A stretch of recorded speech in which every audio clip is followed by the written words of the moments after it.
Pan Am invented international air travel. Terrorism, deregulation, and hubris killed it. Picture this: December 4th, 1991. Passengers at Miami International Airport watch in confusion as their Pan Am flight is suddenly canceled. Not delayed, canceled forever. After 64 years of pioneering global aviation, Pan American World Airways had just died. Welcome back to Arthur Lee's Adventures. I'm Arthur Lee, and today we're conducting a corporate autopsy, examining the rise and fall of Pan American World Airways. Over the next 13 minutes, we'll examine 10 critical moments that transformed a $2 billion aviation giant into corporate wreckage. From Juan Trippe's ambitious vision to the Lockerbie bombing that sealed Pan Am's fate. If you're fascinated by how empires fall, subscribe and join me every week as we uncover the stories behind the headlines. After 35 years watching companies rise and fall, I thought nothing could surprise me about corporate destruction. Pan Am proved me wrong. Fact number 10. Juan Trippe, son of a hotel bellboy who became a bank manager, founded Pan Am in 1927 at age 28. His secret weapon? Backing from wealthy Yale classmates, including Cornelius Vanderbilt Whitney. Trippe started with a single Fokker F-7 aircraft and an airmail contract between Key West and Havana. Think about that for a second. A working-class kid from New York convinced America's richest families to fund his aviation dreams. Trippe understood something his wealthy backers didn't.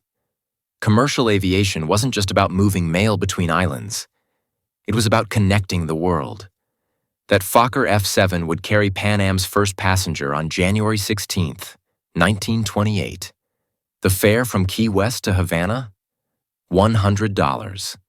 That's about $1,500 today for a 90-mile flight. Fact number 9.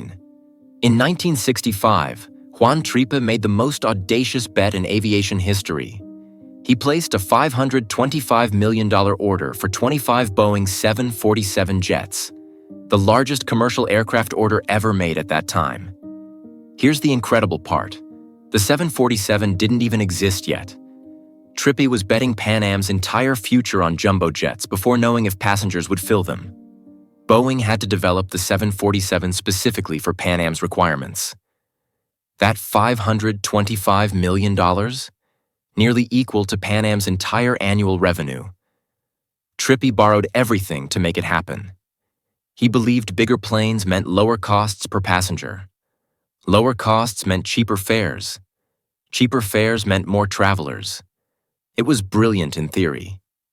In practice, it would eventually destroy the company. Fact number 8. At its 1963 opening, the 59-story Pan Am building straddling Park Avenue above Grand Central Terminal was the largest commercial office building in the world. Pan Am occupied floors 46 through 50 and displayed its logo prominently on the facade. The building symbolized Pan Am's dominance of international aviation. But here's what makes this story interesting. The structure's controversial design blocked the view down Park Avenue, enraging New Yorkers. That arrogance would later mirror public sentiment about Pan Am itself. The airline that once represented American ambition and global reach had become a symbol of corporate excess. The building cost $100 million to construct. That's about $800 million in today's money. For an airline struggling with massive debt from jumbo jet purchases, it was an expensive monument to hubris. At this point, Pan American World Airways was worth $2 billion. 64 years of innovation and global expansion. What happened next would destroy it all in less than 2 decades. Fact number 7. The 1973 oil embargo quadrupled jet fuel costs overnight. Pan Am's annual fuel bill exploded from $200 million to $800 million. Let that sink in for a second. $600 million in additional costs that nobody saw coming. Pan Am's fuel-hungry 747 fleet suddenly became a massive liability rather than an asset. Those jumbo jets that were supposed to generate profits through efficiency were now hemorrhaging money on every flight. The airline that pioneered international travel was suddenly losing millions per month. Other carriers faced the same crisis, But Pan Am's bet on oversized aircraft made the impact catastrophic. While competitors adjusted routes and aircraft, Pan Am was locked into flying half-empty jumbo jets across oceans. The beginning of the death spiral had arrived. Fact number 6. In 1978, the Airline Deregulation Act ended government control of routes and fares. For Pan Am, this was catastrophic. The company had built its empire on exclusive international routes granted by the government. Suddenly, any airline could fly anywhere and charge any price. Pan Am faced something it had never experienced: real competition. Low-cost carriers invaded Pan Am's most profitable routes. The airline's high costs, bloated workforce, and expensive aircraft couldn't compete with nimble new competitors. Pan Am's domestic network was weak compared to rivals like American and United. International flying, once Pan Am's protected monopoly, became a brutal price war. The company that had dominated aviation for 50 years was suddenly fighting for survival in an industry it no longer understood. Fact number 5. Thomas Plaskett became CEO in 1988, inheriting a company losing $3 million per day. $3 million, every single day. Pan Am carried $4.8 billion in debt with cash reserves of only $100 million. Plaskett attempted to save Pan Am by focusing on Latin American routes and shuttle services. He sold assets, cut routes, and laid off thousands of employees. But the mathematics were impossible. How do you generate enough cash to service nearly $5 billion in debt when you're losing money on every flight? Plaskett's efforts came too late to overcome decades of poor decisions. The company that once flew to more international destinations than any other airline had been reduced to a regional carrier desperately trying to find profitable routes. We're halfway through this corporate autopsy, and honestly, the patient was already dying. But what comes next is where the real tragedy unfolds. Which of these facts has surprised you most? I'm genuinely curious. Let me know in the comments. Fact number 4. Pan Am's pension fund was underfunded by $900 million at the time of bankruptcy. $900 million that should have been there for retirees simply didn't exist. 17,000 former employees who had devoted their careers to Pan Am suddenly faced reduced benefits. Some retirees received as little as 30% of their promised pensions. Think about that. You work 30 years for a company, expecting a comfortable retirement. Instead, you get a letter saying your pension has been cut by 70%. Former pilots and flight attendants who had expected to live comfortably were forced back into the workforce. Active employees lost all accrued benefits. The American dream that Pan Am had once represented became a nightmare for those who built the company. Fact number 3. Pan Am's assets, including its name and logo, were sold at bankruptcy auction for just $1.3 million. $1.3 million, for a brand that had once been among the world's most recognizable. Eclipse Holdings bought everything for less than the cost of a single new aircraft engine. The bankruptcy auction revealed how completely Pan Am's value had been destroyed. Routes that had generated billions in revenue over decades went for pennies on the dollar. Aircraft were sold below market value to satisfy creditors. The Pan Am name that had appeared on the Manhattan skyline was now worth less than a small suburban house.